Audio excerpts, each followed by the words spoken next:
Hi, everyone. Welcome and thank you for joining us today. My name is Grant Smith. I'm the Communications and Conference Manager at Connecting Up and TechSoup New Zealand.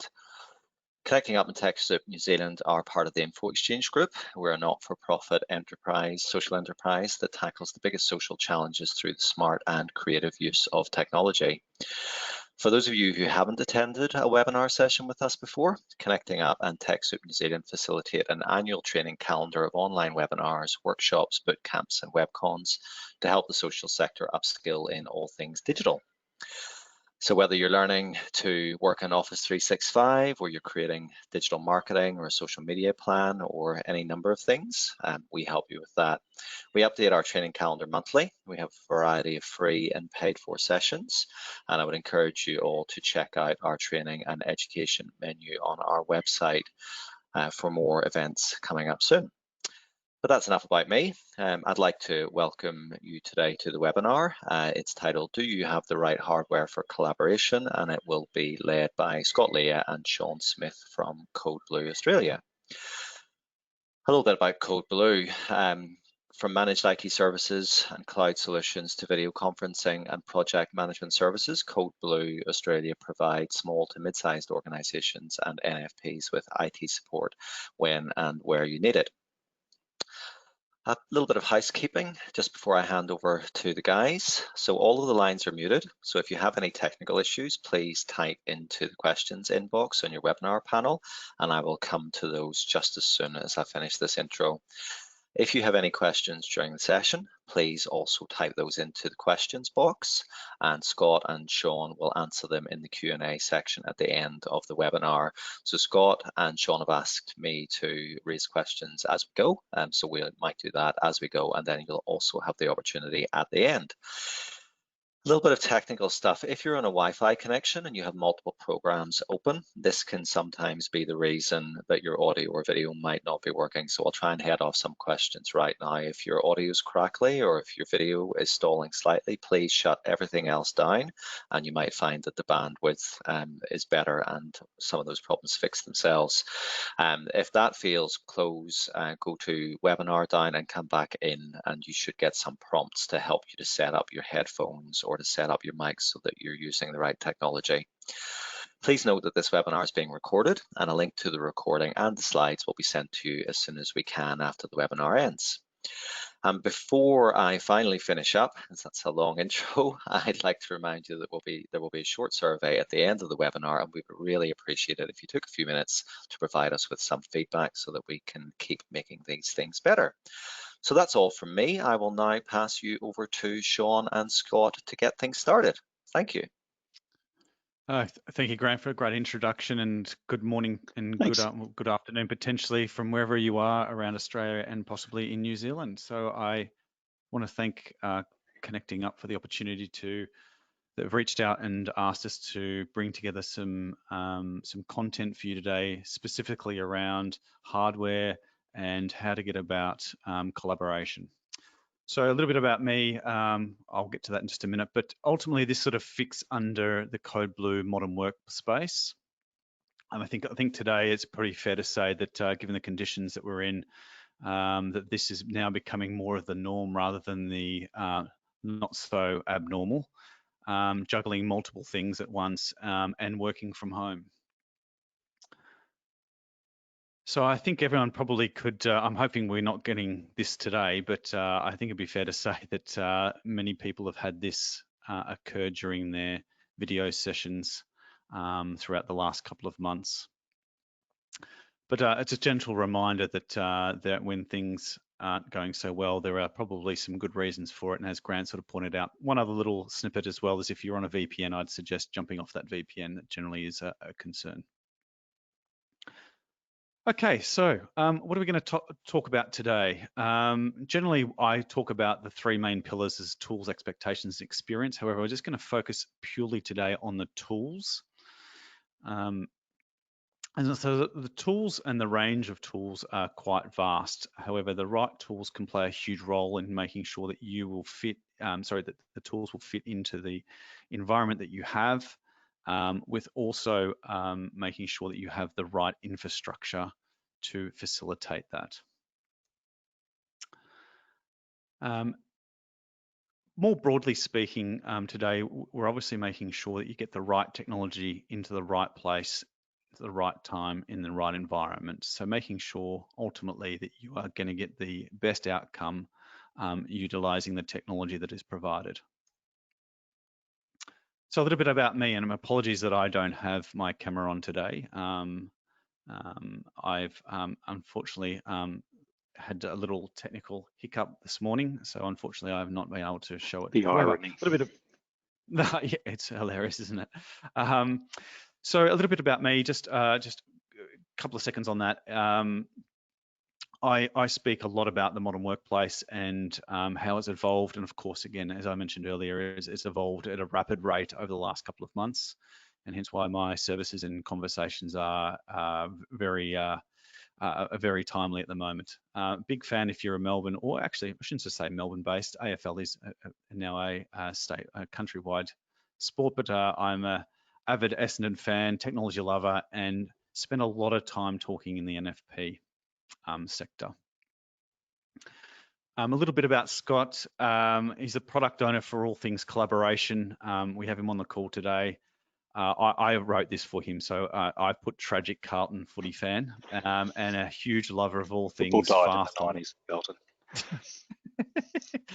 And for all things fast on two wheels, that means motorbikes and the likes.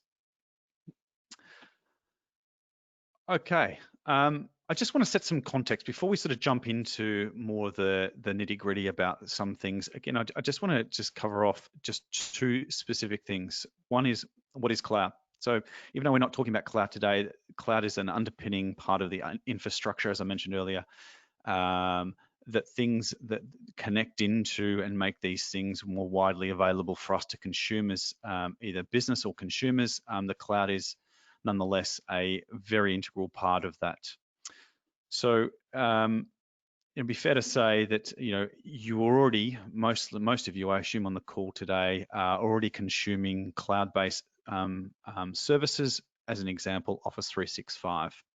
Even today, this is a cloud-based service which happens to run across public infrastructure. The second component I wanted to mention, which now is sort of drilling down into the video conferencing components, is what are the benefits? A lot of people ask me, why do I need it? Why is it even here? So underpinning from the cloud component I just mentioned, now moving into how do I actually leverage the video conferencing components is, this is allowing anyone to do work from any place at any time with huge scalability and very affordable. And we'll get into those sort of specifics in just a moment. Okay, I'm going to hand it over to Scott now, folks. I'm just going to switch over to Scott, so just bear with me for just one moment. 1 second, I'll just kick my share on.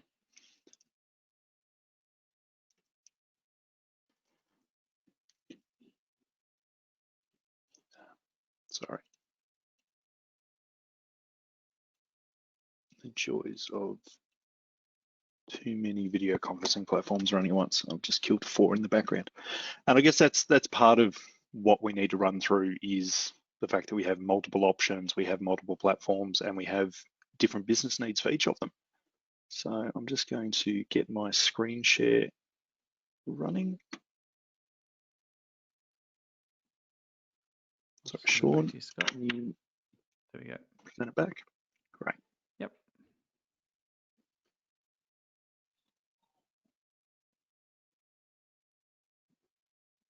And you can see the presentation now, or has it gone to my desktop? We can see your desktop, Sean. Yeah, I can see your desktop. That's okay. There we go. There we go. Perfect. Mini screens. Wonderful. Okay, so what do we need? Everyone knows the primary solutions that we're seeing in field. Now, obviously, we're running today via GoToMeeting. Zoom has become extremely abundant in the marketplace, and CodeBlue are a Zoom reseller and also a Microsoft partner. So we do a lot of work on Zoom and Teams. You've got WebEx, you've got FaceTime. There's applications everywhere, and no one can necessarily be the be all and end all. So I guess some of the key things to figure out is what is your current environment, what are you using today, to then help you drive what hardware, as the topic of this, will allow you to achieve the best outcome using what you have in place. So just touching on the Teams and the Zoom side at the moment, from what a lot of people are seeing on the free licensing that is actively available. So we've got that standard 250 participants in a normal team meeting, and a lot of you, especially as Connecting Up members, will potentially be using Office 365. So you've already got Teams in there as part of that stack. From a Zoom end, you've always got the ability to sign up for the basic accounts and use those throughout your organization. And I guess the key limitation you get with that basic level of licensing is that 40-minute hard stop on meetings with 3 or more participants. But it is quite easily to then escalate that up to paid licensing, where you can access a hell of a lot of other features, including breakout rooms, webinars, and dedicated hardware rooms for when you're going back into your offices. I guess one of the things, and Sean and I have fun little debates about this all the time, is even though there are so many businesses that are still using Teams as part of their 365, there is a very, very good use case for businesses who may want to use both of them together. Using Teams for internal collaboration, internal chat and file sharing, that it does very, very well. And then Zoom being a slightly more proficient solution for video first out to the customers, but integrating those in together. And we can do the same with GoTo. So you've got the ability to integrate all of these in together to allow you to take the best of breed for each part of the solution and stack that you may want to utilize. As we're all finding at the moment, I'm in Victoria, so obviously I'm stuck in lockdown here right now. The big thing is about your home requirements and how you can run those sessions and meetings and actually work properly and productively from home. So if we're stepping through here, we all know, as we went through at the start of this, stable Wi-Fi is one of the key factors that makes or breaks a video conferencing or a collaboration experience.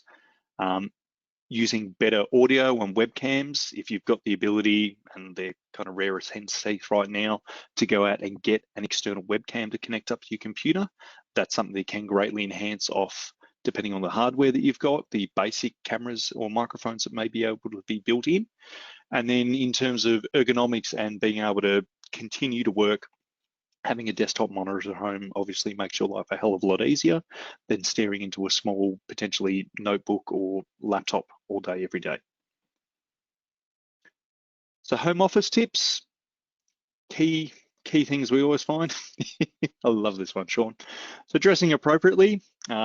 We all know that the majority of people are only seeing each other from sort of just above the waist up at times.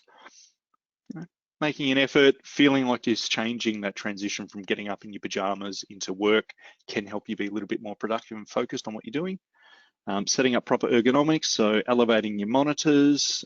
If you've got the ability to have a stand desk at home, that can be very beneficial for you. Personalizing and making that space a little bit more friendly to yourself. I don't know if I advocate having the cat on the desk, Sean, but each to their own. And then potentially trying to separate your spacing from a play to a workspace can also help you. When we start thinking about, hopefully not too distant future, moving back into the office, it's all about taking those fundamentals that we've started using for working from home and then sort of upscaling them a little bit to make for a better environment within the office as we go back. So a big thing that we here at Code Blue facilitate for a lot of our customers is around building video conferencing and meeting room spaces to fit the business requirements and needs. And that's taking it from a small huddle space all the way out to a large boardroom or even potentially auditorium, where we're able to help you fit it out with some of the best of breed equipment to be able to make the most of that space. So we start off at the small end. That's where we're looking at those sort of huddle spaces or the little mini collaboration areas where you may have a single display. Sometimes you'll have a dedicated room set of equipment. A lot of the time, and a lot of solutions that we help and that I've put in, you would have the ability to walk in with your own laptop, plug in a USB cable to then utilize an external screen, cameras, and then better audio than what's built in. And the big one that we're all going to be very, very well aware of as we start moving back through the end of COVID is going to be about setting up some of those spaces so that you can be a little more socially distant from each other. And one of the big things that definitely helps in those is having better audio and better camera so you don't have everybody crowded around a small laptop and talking on top of each other. If we then take the same style of solution and then expand that into a smaller dedicated meeting room, a lot of those times we've got the ability where we'll have a larger screen, a better camera, and then we can start making some improvements for better audio, be that on table or even ceiling-based solutions that give you the ability to have a very clean and easy to use space without having things on the desk. And one of the key factors that also helps when we start going down to that meeting room style of setup is putting in a desktop controller, or even some of the units we use now have the ability you can scan a QR code and run them from your own phone or tablet. So getting to a point where everything, walk in, touch one button, and then start the meeting with a seamless transition. Kick that out to a medium-sized room, and that's where we're starting to seat more people in the space. We may start going to a dual display, giving them the ability, again, to walk in and either have a plug-and-play experience or a one-touch meeting start. So I'm just going to skip through to our large meetings. And this is where we're definitely getting to a space where you may want to go to someone from some assistance to be able to spec a room out to give you the best meeting experience for yourself and for the other people you're collaborating with. So if we're looking at a larger boardroom space, potentially a 15, 20, 30 person table, you'd want to have that space set up with some larger screens and some larger dedicated audio and cameras to allow you to actually see and hear everybody that is in the room. Okay. And then finally, if we go down the path of the extra large style of room, and this is something where we're typically looking at a larger conference space or potentially a small auditorium, that's when we can, again, start looking at more enhanced solutions where you may have people wearing lapel microphones or additional ceiling-based audio and voice lift so that everyone can be seen and heard in there. Is there anything else you want to throw in here, Sean, as we go through? I think it's pretty good so far, Scotty. Yep. Great. Have we got any questions?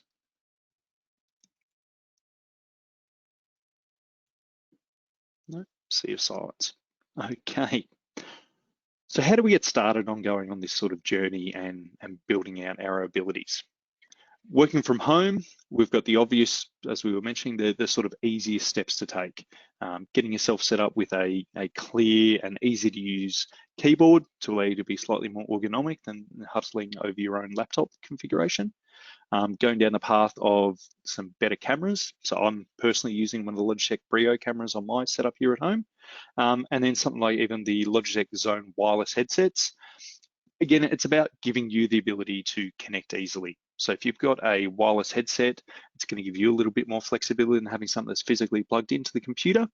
And you can also have the ability where you can connect it to both your laptop and to your phone. So you only have one device that you're connecting through for each of them. Great. As we start moving into that dedicated meeting room space, there are some very, very clean and easy to use bundles that you can get from ourselves or some of your technology partners. And as we were talking about the Zoom and the Microsoft Teams side of things, it's very clear and easy for you to start working with people who are able to provide certified solutions. So you can easily set up a meeting room. A Zoom room can be set up as simply as having a computer, a camera, and even an iPad as a meeting room controller.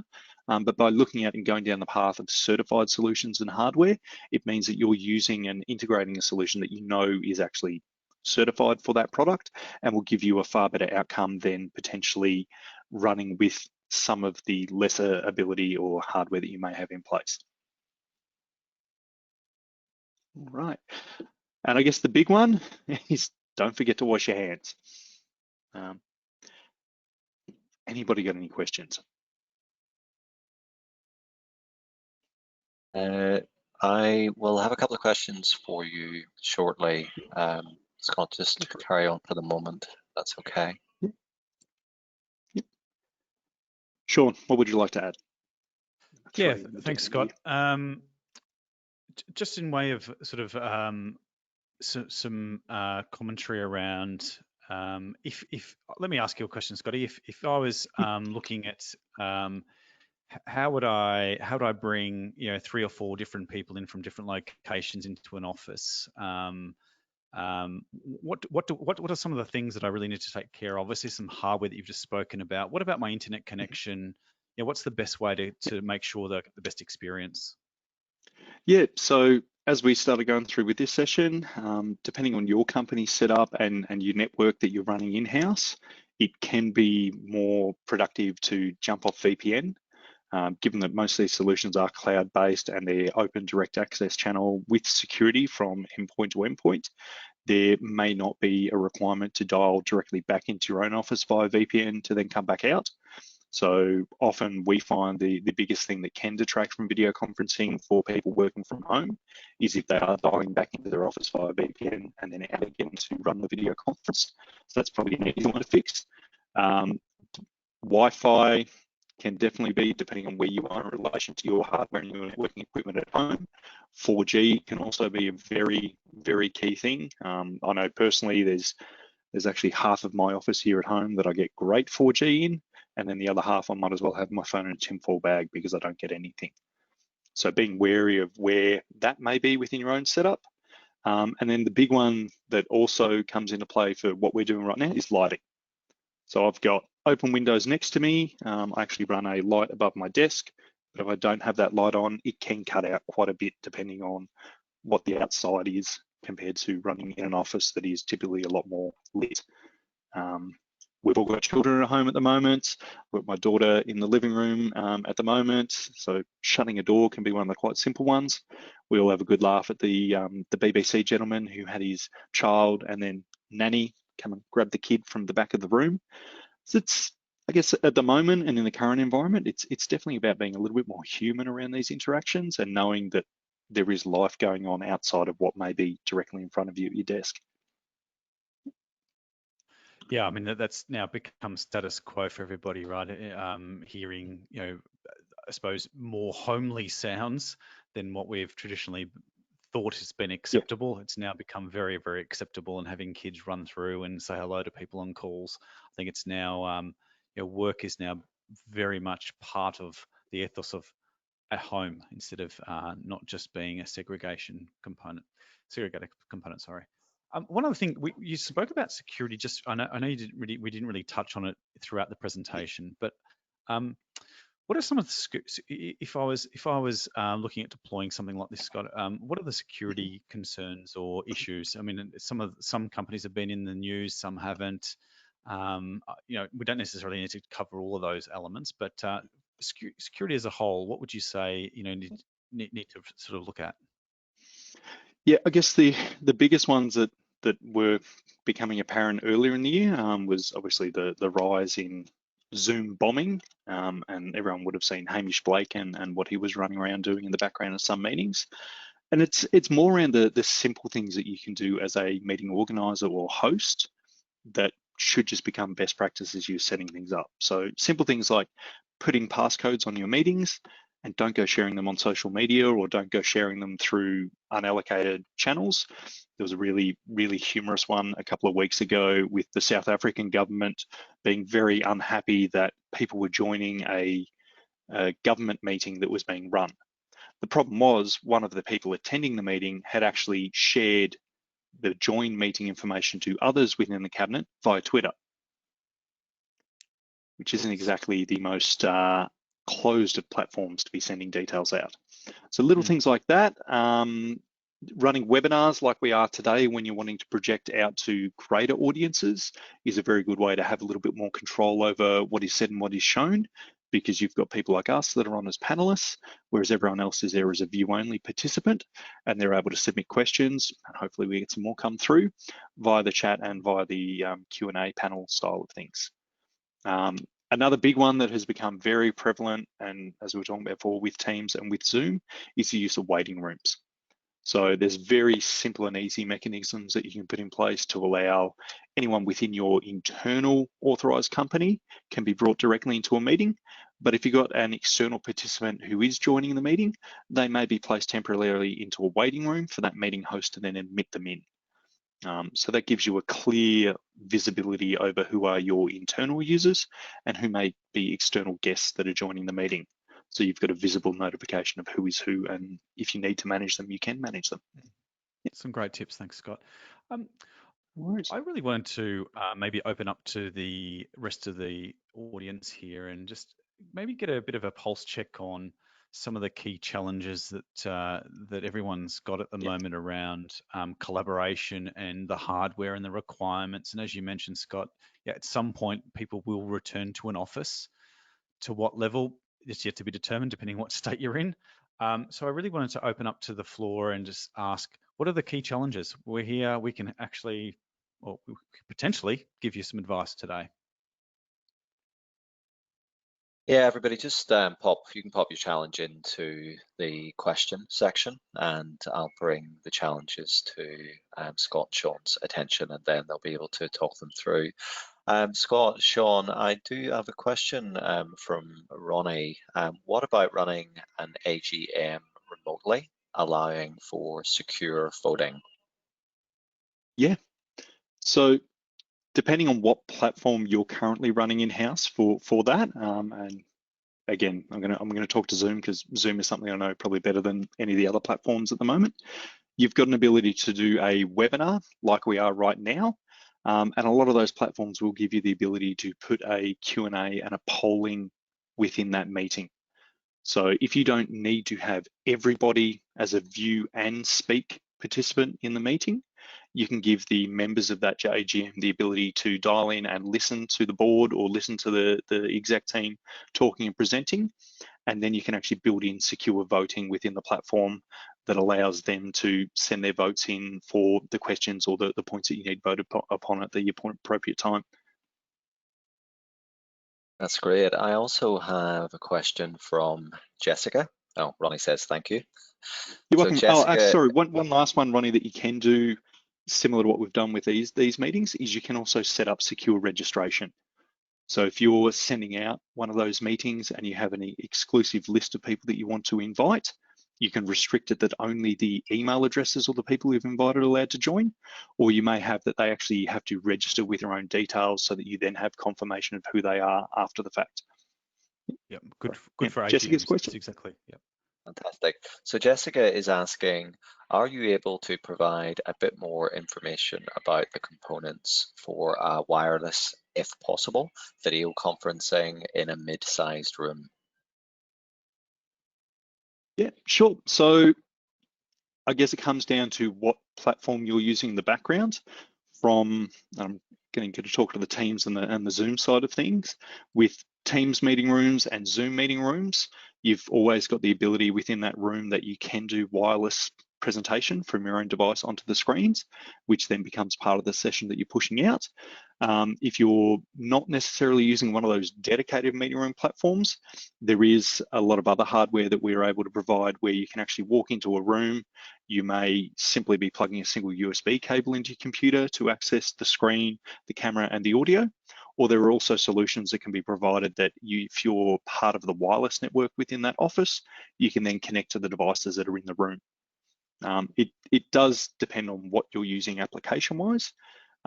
So whether it's something you want to be able to wirelessly connect to a meeting room system that's already in place, or if you want to walk in with your own laptop, wirelessly connect to the hardware that's in the room, but then run the session off your own video conferencing on your laptop with your own account. Is that what you're after, Jess? I'll leave it, Jess, if you want to, if there's anything else you want to have added to that, Jessica, please do put it into the question section. There is something else from Jessica again. Scott, what is your view of SharePoint versus a remote desktop service? Mics and webcam doesn't work over our RDS. Is there a way around that?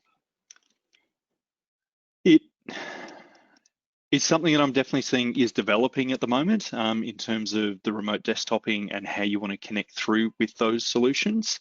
I know Zoom are building out some things that will allow a local client to connect and utilize those services without having to run an individual session.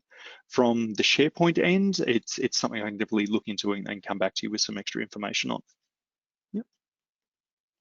Fantastic. That's all the questions at this point. Oh, hang on, actually, I tell a lie. Good. Melanie Augustine, we run community access programs in rap and singing. Due to lagging and glitches, it is difficult for participants to share their work.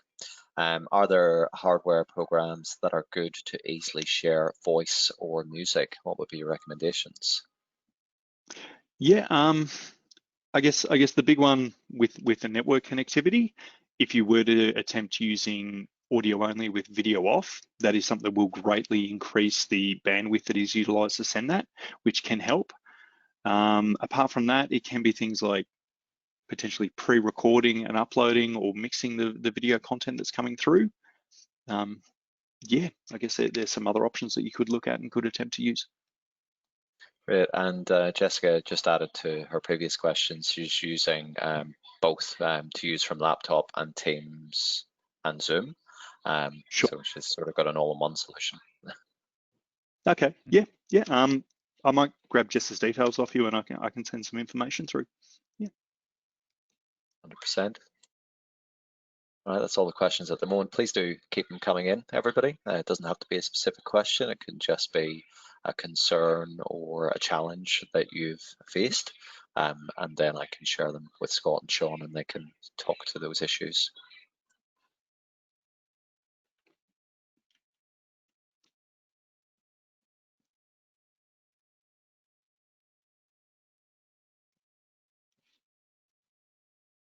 Here's a fun one for you, Sean. How many video conferencing apps have you got running on your computer at the moment?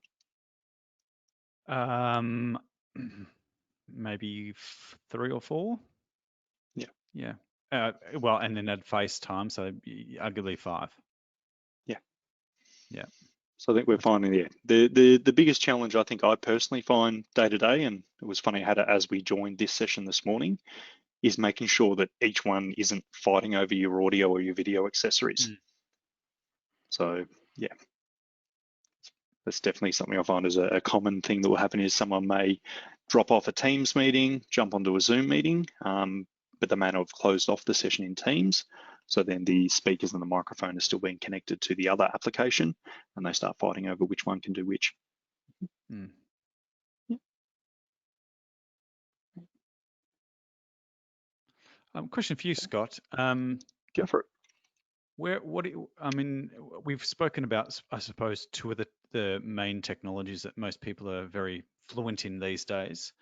Where do you see the platforms going? And if you were to choose one over the other at the moment, I know the use cases are always very different, but if in the non-for-profit sector, what would you suggest at this point?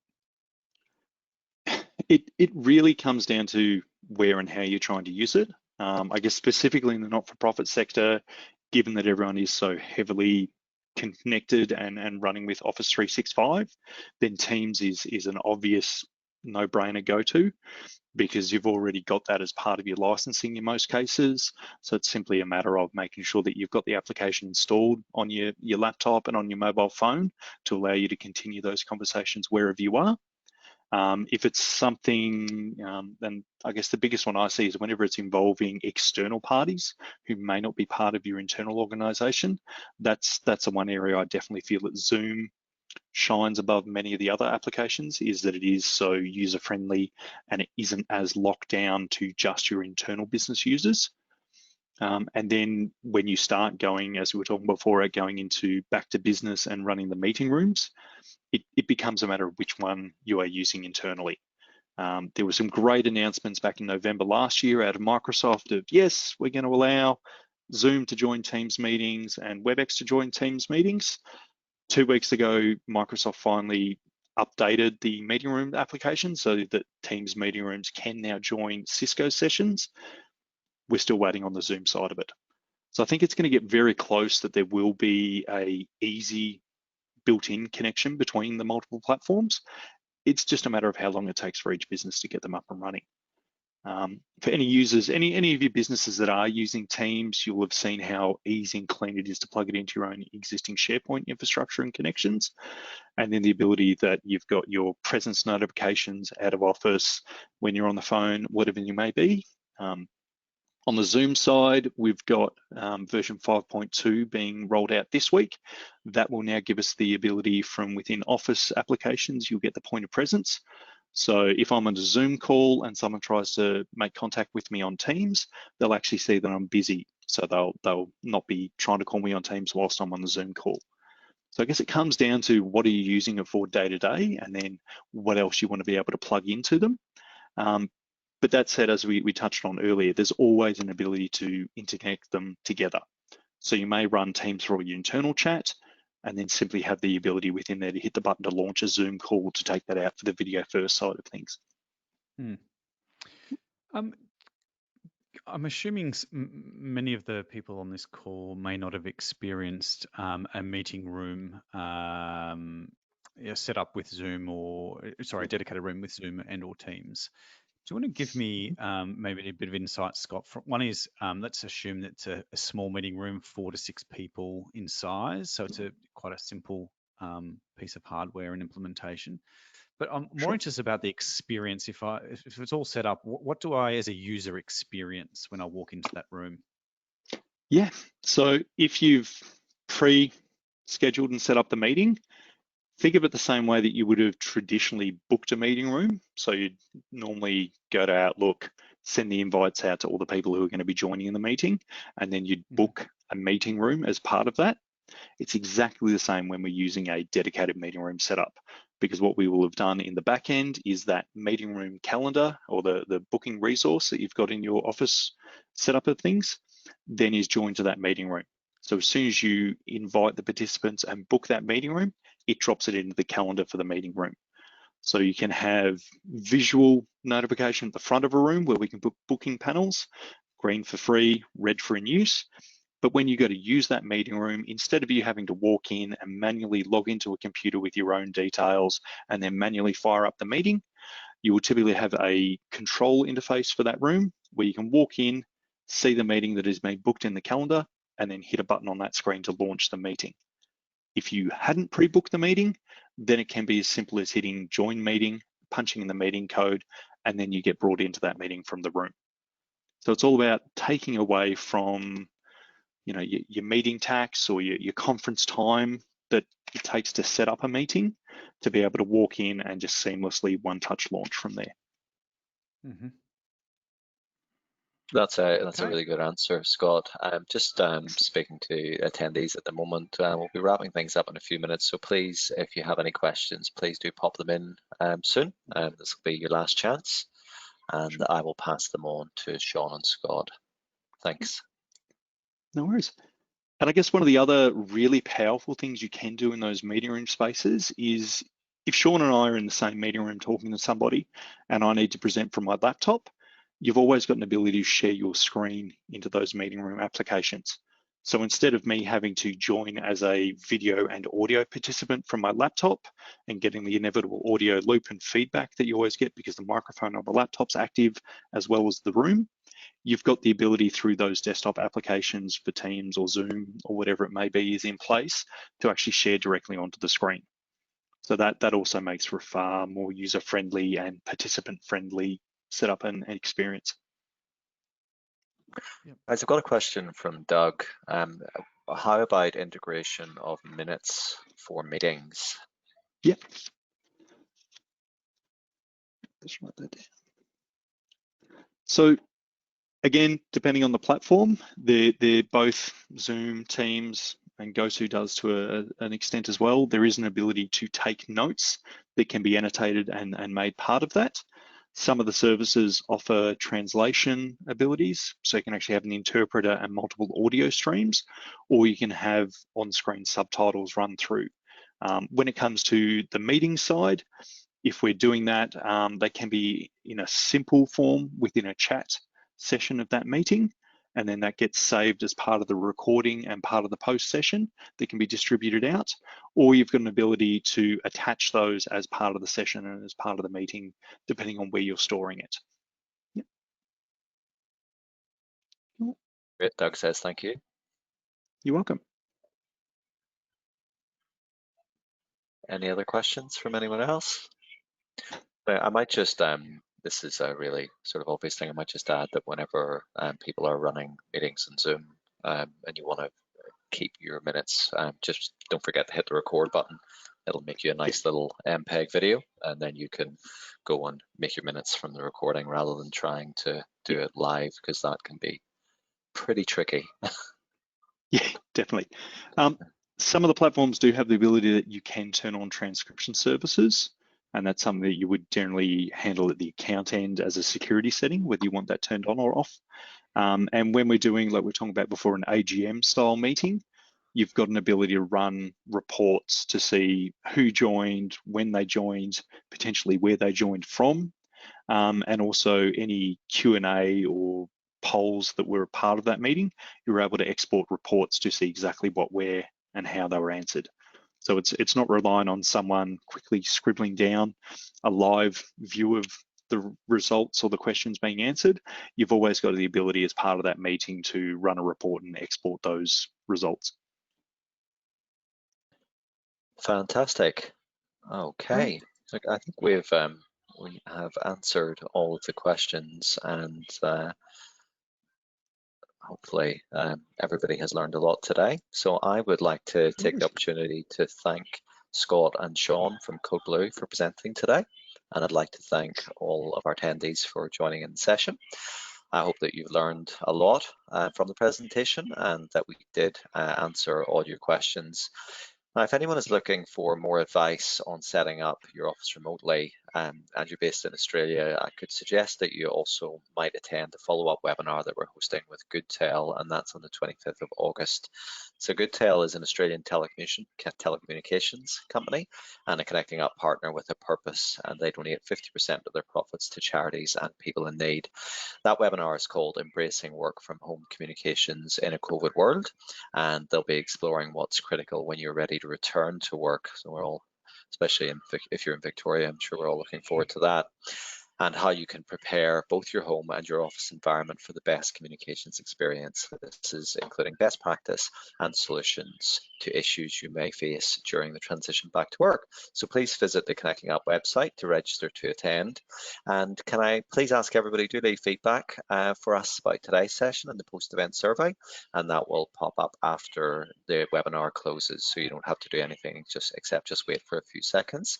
Aside from that, once again, I'd like to thank Scott and Sean, and I'd like to wish everybody the best for the rest of their day. Please stay safe, and we will look forward to seeing you next time.